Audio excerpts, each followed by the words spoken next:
Vamos conosco lá em Josué capítulo 24. Eu vou ler do versículo 1 até o versículo 15, lembrando que o que nos interessa mais eficazmente é o versículo 15, tá bom?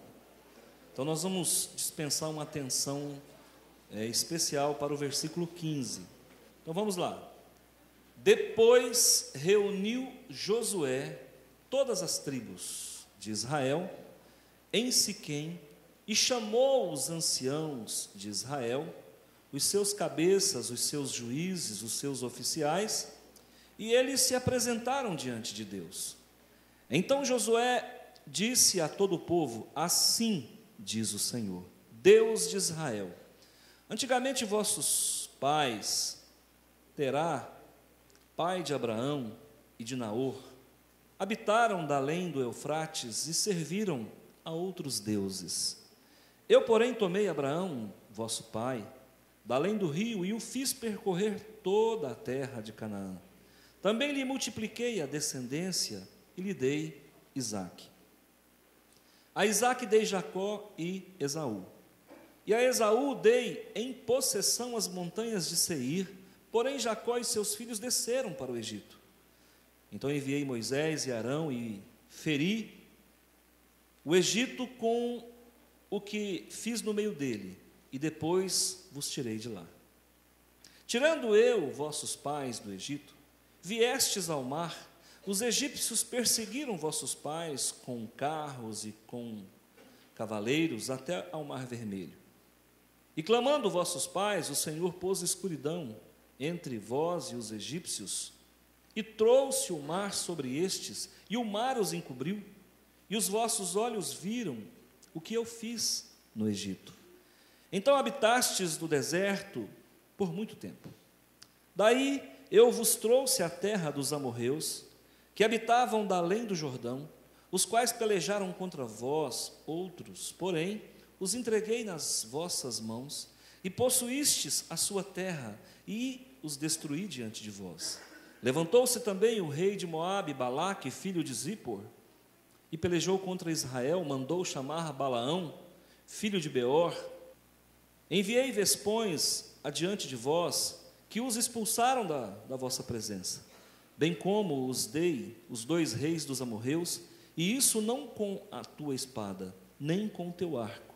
Dei-vos a terra em que não trabalhastes, e cidades que não edificastes, e habitais nela, comeis das vinhas e dos olivais que não plantastes. Agora, pois, temei ao Senhor e servi-o com integridade e com fidelidade. Deitai fora os deuses aos quais serviram vossos pais, da além do Eufrates e no Egito, e servi ao Senhor. Porém, se vos parece mal servir ao Senhor, escolhei hoje a quem servais.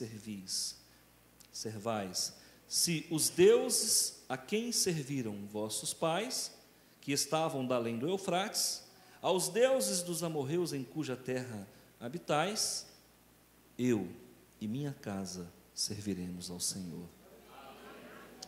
Eu quero pedir aos pais que fiquem de pé, por favor, só os pais. Hoje é um dia importante para nós. Eu queria que você falasse comigo, assim, com certeza, meditando naquilo que você vai falar. Eu e a minha casa serviremos ao Senhor. Amém. Podeis assentar. Eu intitulei essa mensagem Uma Distância. E eu quero dizer para você assim, que foi interessante a forma como o Senhor colocou no meu coração, porque até me veio isso como uma expressão que nem é do nosso idioma, né? Veio ao meu coração para intitular Via Uno, e eu falei, gente, eu nem sei o que significa isso. Depois eu fui ver, na tradução do italiano para o português, é uma distância. Há uma distância a percorrer. Para Deus há uma distância a percorrer. Mas como no mundo espiritual tudo é diferente, quantas vezes, irmãos, Deus me dá alguma visão, e eu não encontro paralelo no mundo físico para descrever para a igreja, ou para quem quer que eu esteja conversando, eu não consigo estabelecer um paralelo para explicar para a pessoa o que eu estou vendo, porque o mundo espiritual, ele, apesar de se parecer com o nosso, não é igual. Existem verdades e realidades do mundo espiritual que não tem paralelo, não tem tradução. E eu quero falar para você que há uma distância entre o homem e Deus. E essa distância, ela foi construída por causa do pecado. E isso se arrasta desde o Éden. E o homem vive numa rota de fuga constante. O homem sempre, por vontade própria, ele vai rejeitar a Deus. No que tange às decisões humanas, sem a consulta ao Eterno, o homem sempre vai tomar decisões que rejeite a Deus. Nós estamos diante de um quadro, de um panorama muito interessante. Se você vê o tanto de milagres, o tanto de ações da parte do Pai em favor desse povo, você fala, mas que povo ingrato. Como é que tem um povo tão ingrato como o hebreu? Que eles ainda não eram chamados de judeus, eles eram chamados de hebreus. Eles só passaram a ser chamados de judeus depois do cativeiro babilônico. Judeu vem de judiar. O judeu é chamado de judeu por causa da judiação que se faz com eles. E esse sofrimento todo começou a partir do cativeiro babilônico. Agora, irmãos, se você ler todo o capítulo 24, você vai ver o quanto Deus ama esse povo. E a distância que há entre o homem e Deus, eu quero dizer que é entre o homem e Deus e não é entre Deus e o homem. Porque Deus está ao nosso redor. Porque Deus está pronto para habitar dentro de nós. E aí, irmãos, você tem aqui um histórico de tudo que o Pai fez. Primeiro, o Pai foi lá no meio do paganismo, no meio da idolatria, e separa um homem, aliás, separa uma família. Esse homem se chamava Abrão, casado com uma mulher chamada Sarai. E Deus então chama Abraão. Deus então busca, resgata, porque o nosso Deus, ele é um missionário. O nosso Deus, ele é missionário, e essa distância que há entre o homem e Deus, o Senhor sempre está se movimentando a nosso favor, em nossa direção, dizendo, vinde a mim todos os que estáis cansados e sobrecarregados, e eu vos aliviarei.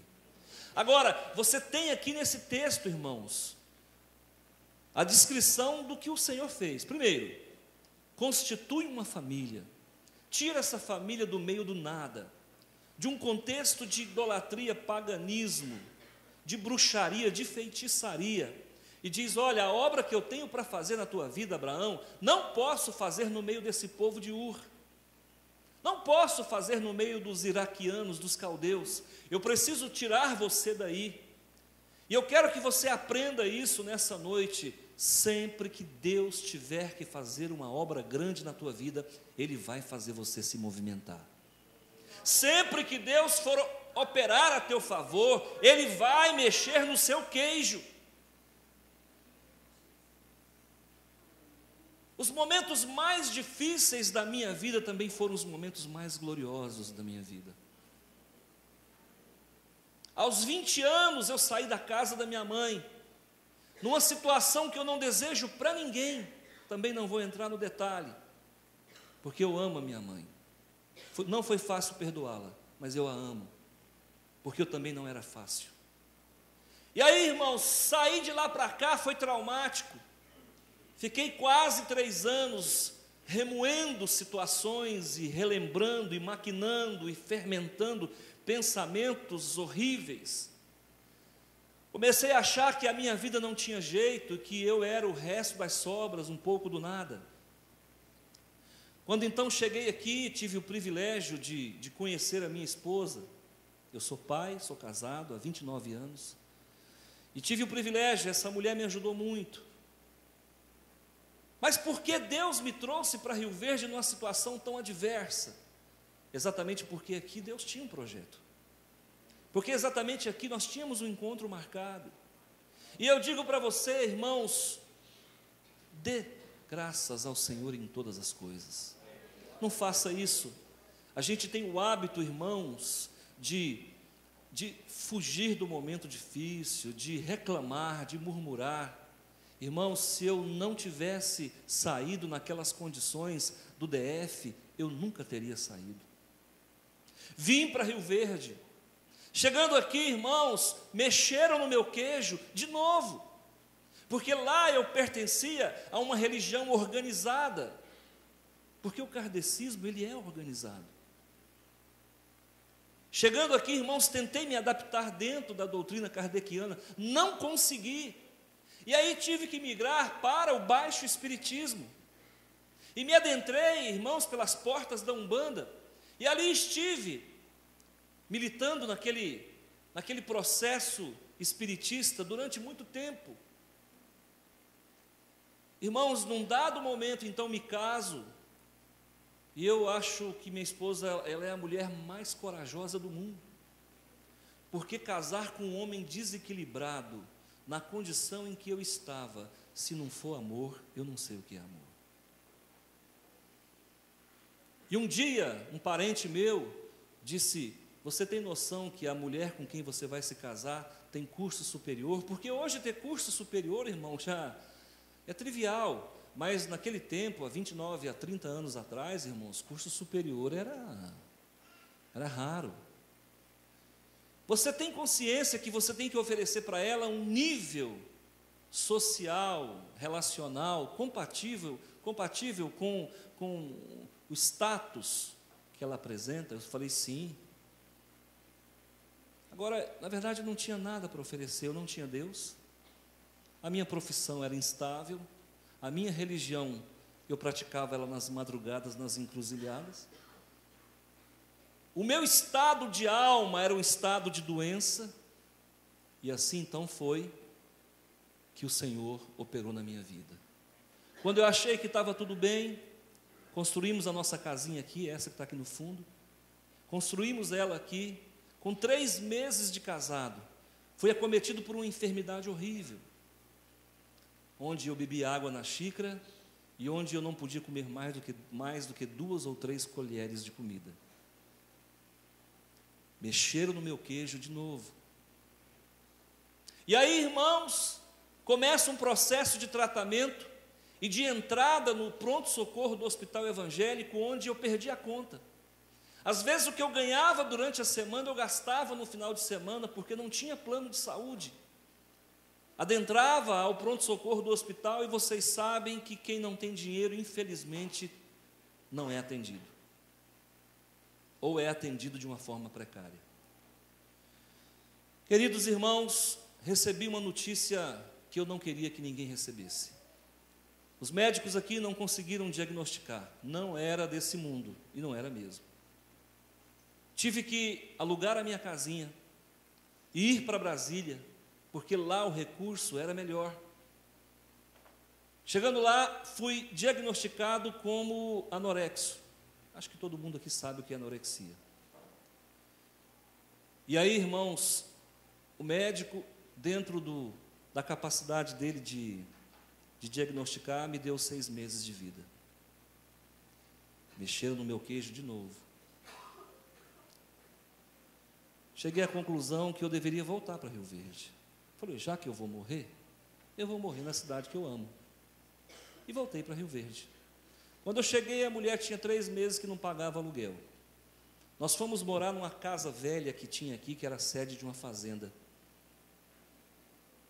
do finado Demoliste Carvalho. Dormimos no chão muitos dias, porque essa querida senhora que já faleceu, dona Gersina, abriu as portas porque nós não tínhamos condições de pagar nada. E ela falou, não, pode dormir aqui. E eu nunca vi um hotel de 5 estrelas tão maravilhoso como aquele. E aí, irmãos, a mulher saiu, nós voltamos para a nossa casa. Nesse ínterim, eu vim a conhecer Jesus, de verdade. Aí eu troquei o lixo por luxo. E aí a obra do Senhor começou a acontecer. E eu pergunto para você, qual é a distância que nos separa de Deus? Eu precisava sofrer 4 anos. Eu precisava passar pelo baixo espiritismo. Eu precisava ser diagnosticado com uma doença incurável. Eu precisava, irmãos, me deslocar da cidade que eu amava, porque eu amo Rio Verde desde criança, e voltar para o lugar de onde eu tive que sair de uma forma não convencional.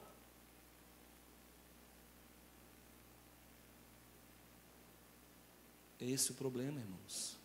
As pessoas estão sofrendo porque não conseguem encurtar a distância para Deus. E é mais ou menos assim. Estava numa propriedade rural um dia e foram medicar o gado. E o homem ali com aquele remédio, com aquela vacina, com aquele lepecide, com aquele antibiótico, tentando aplicar no animal, e pensa no animal nervoso. A vontade que eu tinha de falar, seu boi, tudo isso é para o seu benefício, seu boi. Para de chutar o povo, de cabecear o povo, seu boi. E às vezes a gente, irmãos, age como um boizinho. Deus está querendo nos colocar no colo e a gente está dando pernadinha. Era isso, irmãos. Mas um dia alguém falou de Jesus para mim. E foi uma assembleiana, que Deus a tenha. Porque gente para anunciar o evangelho igual a assembleiana é difícil. Não essa geração, porque essa geração nem sei, mas aqueles assembleianos que são verdadeiramente pentecostais. Então, irmãos, aqui nós temos o mesmo caso, um Deus que fez tanto por esse povo, um Deus que moveu céus e terra, um Deus que queria dar para eles a terra que mana leite e mel, e por conta disso usou o Egito como incubadora, para que aquelas 70 pessoas, mais os filhos de Jacó, que perfaziam um total de 82 pessoas, por causa da fome, foram se refugiar lá no Egito. Nesse momento, o governador do Egito era o filho de Jacó, José. E aí eles entraram ali, aproximadamente 80 pessoas. 430 anos depois, essas 80 pessoas se transformaram em 3 milhões de pessoas. Só homens de guerra tinha 600 mil.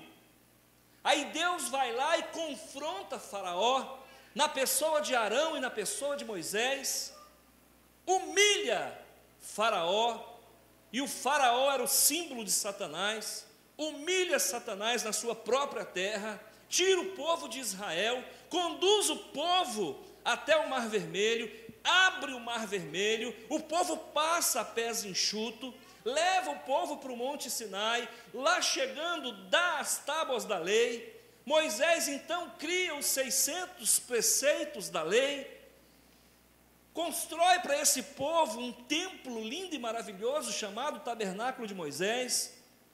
E aí, irmãos, tira o povo do deserto, adentra o povo na terra que mana leite e mel.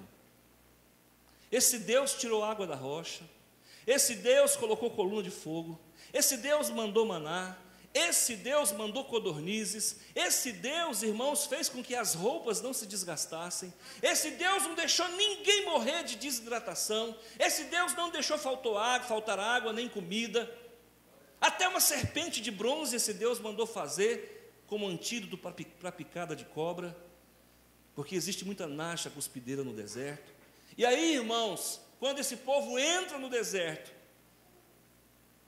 esse povo quer continuar servindo outros deuses. Irmãos, que coração é esse? Que povo ingrato! Somos nós. Esse povo somos nós, irmãos. Que Deus faz, e aí às vezes nós questionamos, Senhor, mas por que comigo? No tempo que eu era espírita, parece que as coisas eram melhores. Alguns chegam a dizer para mim: pastor, depois que eu aceitei Jesus, misericórdia, pastor. Então Jesus foi ruim. É porque a pessoa não vê que antes de aceitar Jesus era pior. Um dia uma irmã falou para mim assim: pastor, depois que eu virei crente, ai, ai, ai. Eu falei: irmã, depois que a senhora virou crente, a senhora ficou ingrata, né? É isso que aconteceu. O ai, ai, ai é isso. Então, irmãos, deixa eu falar uma coisa para você: dificuldade você vai ter. Passa a valorizá-la a partir de hoje. O problema é do tamanho que a gente coloca. Viu? Amém. Se você quiser olhar o problema de baixo para cima, ele é um gigante. Se você quiser olhar o problema de frente, ele é do seu tamanho. E se você olhar com os olhos do Senhor, ele não é nada. Ele não é nada na tua vida. Esse povo aqui era um povo que esquecia, memória curta. E aí, Josué tem que fazer aqui um rasga-chita. Josué tem que chamar o povo e lavar a roupa. Falar: olha, presta atenção. Deus constituiu vocês de um casal. Tirou da idolatria. Vocês foram para o Egito. Foram criados no meio da feitiçaria, da macumbaria. Deus tira vocês de lá. Coloca vocês a caminho do Monte Sinai. Vocês recebem os ensinamentos. Salva vocês de serpente, de fome, de sede. Vocês entram na terra de Canaã. Aqui tem de tudo que é bom. Vocês, em vez de se apegarem a esse Deus, vocês não sabem se servem os deuses de Terá, não sabem se servem os deuses do Egito, não sabem se servem os deuses da terra dos amorreus, não sabem se servem ao próprio Jeová, Jirê. Vamos se posicionar. E eu quero dizer para você que aqui Josué não está fazendo carreira solo, não. Primeiro, ele está no centro da vontade de Deus. Segundo, ele está representando uma família. Terceiro, ele é varão, valente, homem de guerra. Isso nos remete ao pensamento de que nós podemos ser igual. Primeiro, esposo, seja um Josué na tua casa. Tome a frente. Tire o espírito de Jezabel. Hoje o que nós vemos, irmãos, é os homens se omitindo das coisas de Deus, e um espírito de Jezabel permeando as relações dos lares, onde a mulher que deveria ser submissa não é, e não é por conta de um homem que não assume a sua posição. Porque, irmãos, colocar dinheiro em casa é obrigação. Nós temos que colocar como homens, mas não basta. Nós precisamos ser o provedor espiritual da casa também. Aí é assim, irmãos, quando você não faz, a mulher faz. Então começa a funcionar tudo errado. A gente não entende por que tanto comportamento sexual distorcido. E nós ficamos aí tentando achar culpado. Será que é a Globo que promove isso? Será que isso é uma onda mundial? Irmão, sabe onde é que está a falha? É na família. Sabe por que existe comportamentos sexuais distorcidos? É porque o pai não assume, não é presente, não polariza sexualmente na vida do filho. Está provado e comprovado que a filha olha para o pai e fala: eu quero ter um marido igual ao meu pai, bonito igual ele. Cadê, meu Deus? A menina até sumiu. Ali. Agora tira o pai da casa.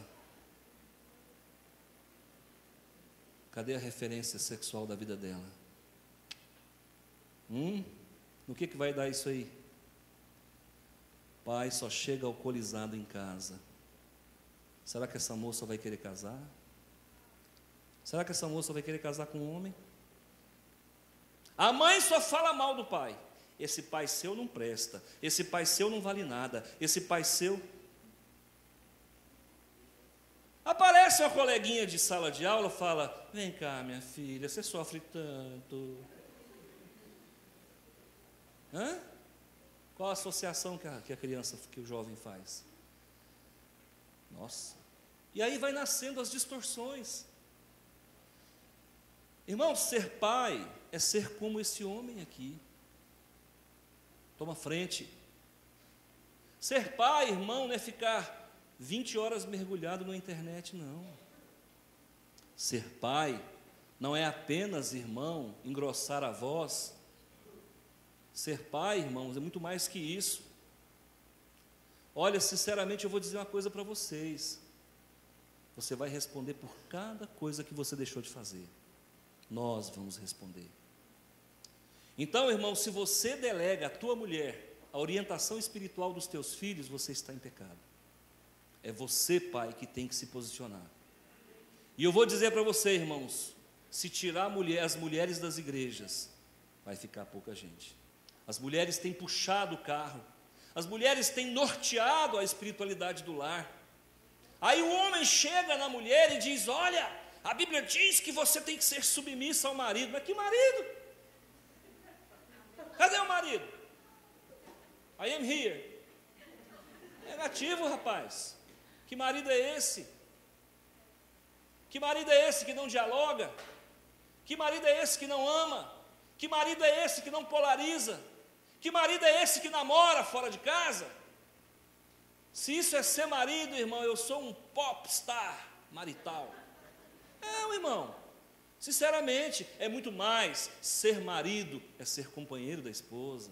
Ser marido é mediador. Ser marido é auxiliador, é ajudador, é provedor. Ser marido, irmão, é ser cabeça em todas as áreas. Ser marido, irmãos, é estar com a mulher. Às vezes eu tenho que ouvir certas coisas e eu tenho que concordar. Irmãos, preste atenção. A nossa memória não pode ser curta. Se você parasse e Deus pudesse revelar para você aqui agora o que Ele tem feito na tua vida, você ia chorar de vergonha. Ele ia te humilhar. Sabia? Nesse exato momento, pessoas estão morrendo na África do vírus Ebola. Nesse exato momento, pelo menos 10 ou 15 mil pessoas na faixa de Gaza estão sem ter lugar para dormir. Nesse exato momento, na Malásia, famílias estão chorando por 298 pessoas que foram cruelmente assassinadas.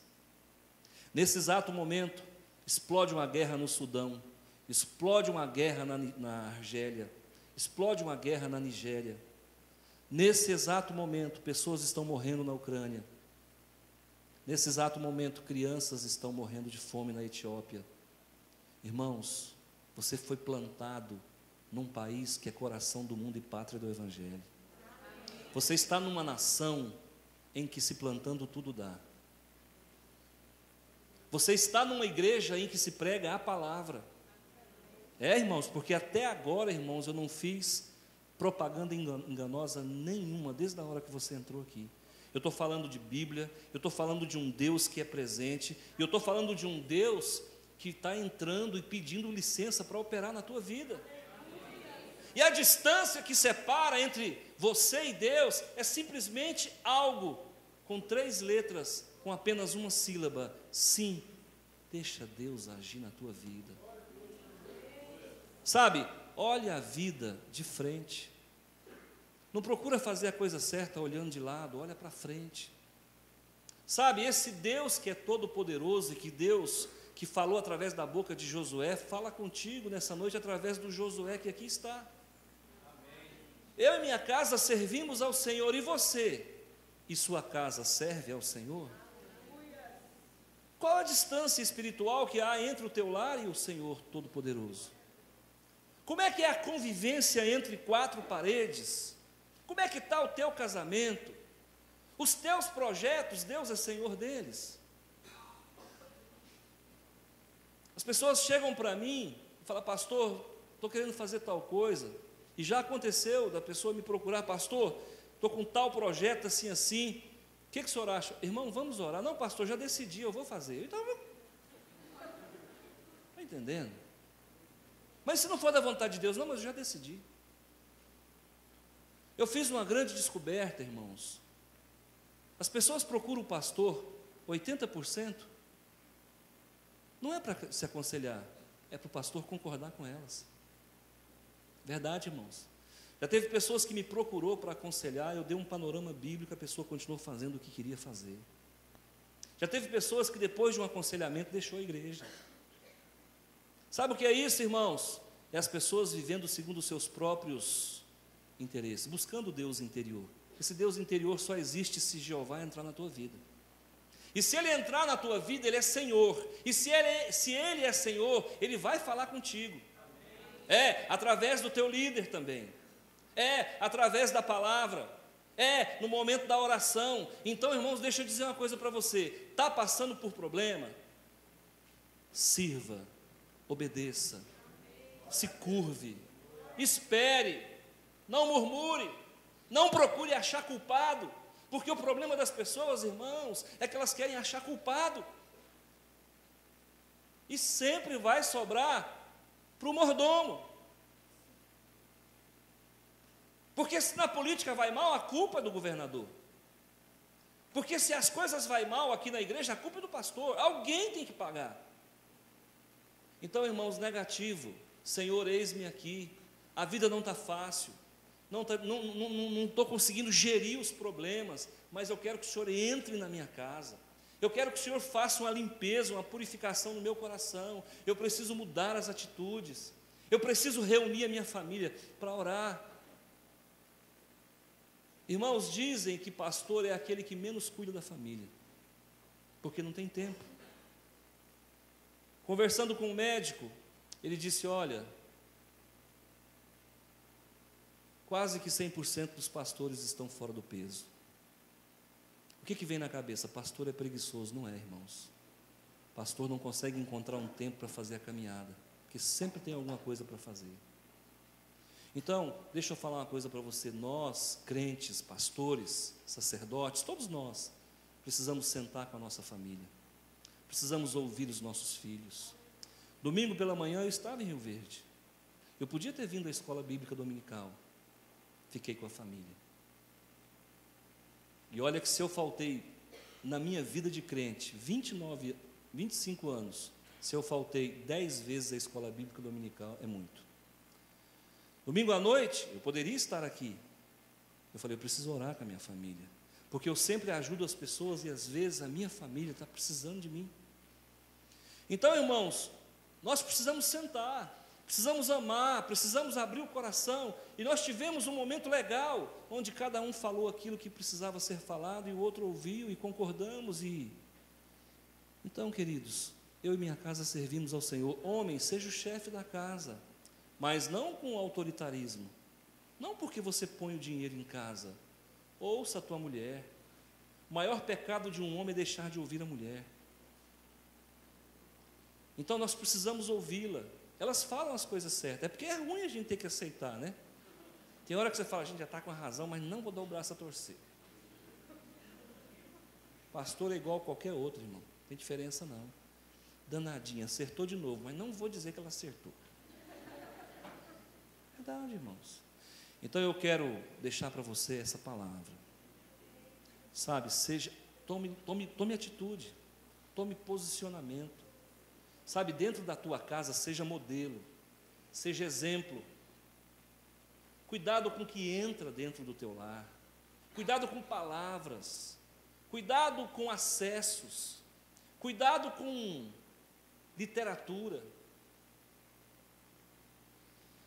Minhas filhas estudavam numa escola, na época. A professora passou um livro. Eu fui e comprei o livro. Eu não sei por que cargas d'água, minha esposa levou esse livro para o trabalho.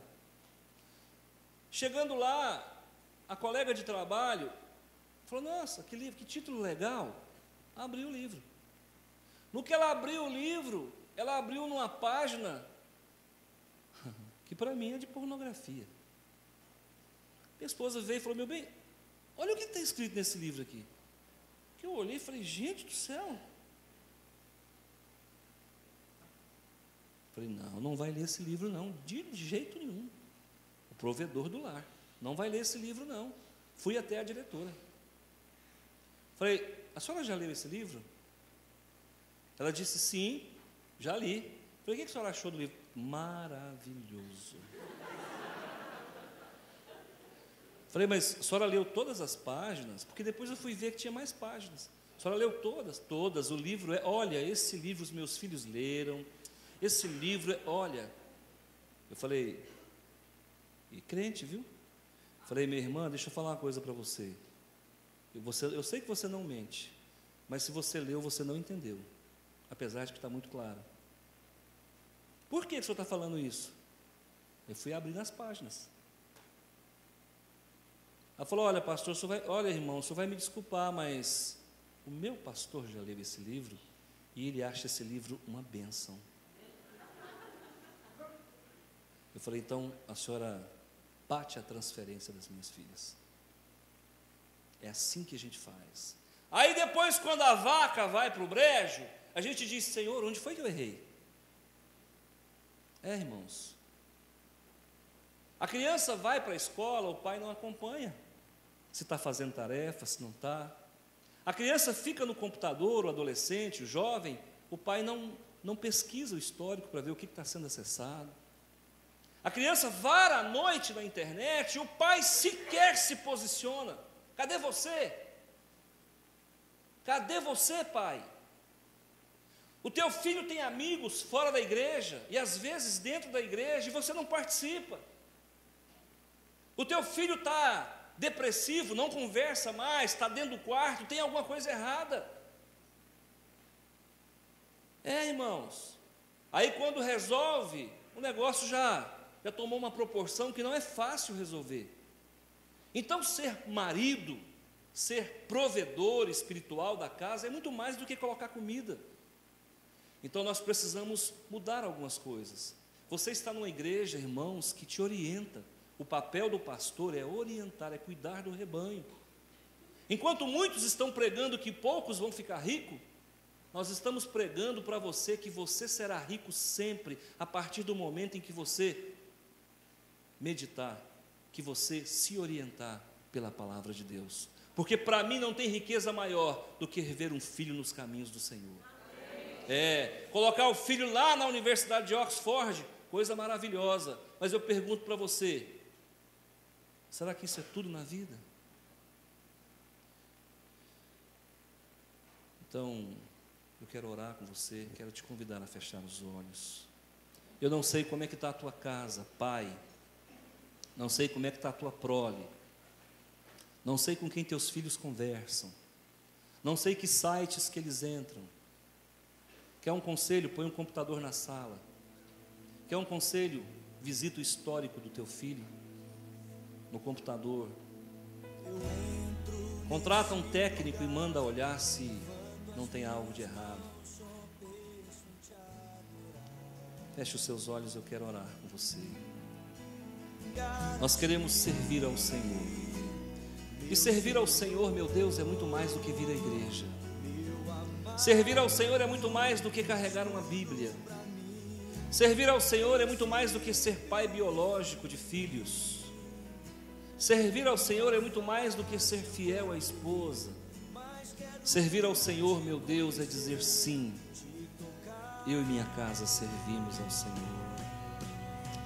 Todas as famílias que aqui estão, cuida, Pai. Livra do mal. Afasta os nossos filhos das falsas amizades. Afasta, Senhor, a nossa casa do homem sanguinário. Livra-nos do mal. Repreende o devorador, o migrador, o cortador, espírito de miséria, de enfermidade, de destruição, caia por terra. Meu Deus, eu peço que os lares que aqui estejam guardados nas mãos do Senhor, contra, Senhor meu Deus, essas forças malignas que tentam profanar a nossa casa, o nosso lar, a nossa família. Não existe nada mais sagrado do que a família. Papai do céu, que nós possamos, como Josué, dizer: nós servimos ao Senhor, a nossa casa serve ao Senhor. Abençoa nesta noite, nos livra do mal, nos coloca, Senhor, em lugares altos. Pai de amor, o Senhor é a minha luz e o meu Salvador. De quem terei medo? O Senhor é a minha força, a quem temerei? Pai, Tu és maravilhoso, Senhor, Tu és grandioso. Querido Deus de Abraão, refrigera a minha alma, leva-me para junto das águas de descanso. Senhor Deus, coloca-me em lugar espaçoso, pleiteia a minha causa contra a nação contenciosa, Livra-nos, Senhor, do homem fraudulento e injusto. Querido Deus, Deus de poder, ainda que uma guerra estoure contra mim, ainda assim confiarei. O Senhor é o nosso Deus, o Senhor é o nosso Pai. Guarda todas as famílias aqui representadas, todos os pais que até então, Senhor, nesta noite, porventura não vinham dando exemplo de pai ou de marido, fugindo do Senhor, correndo, Senhor meu Deus, da tua presença, que nesta noite toda força que impede enxergar caia por terra em nome de Jesus. Guarda os pais, guarda os maridos, guarda os provedores do lar, meu Deus. Livra do mal. Que a graça do Senhor Jesus e o amor de Deus e a comunhão do Santo Espírito seja sobre a tua vida. Deus te abençoe. Amém.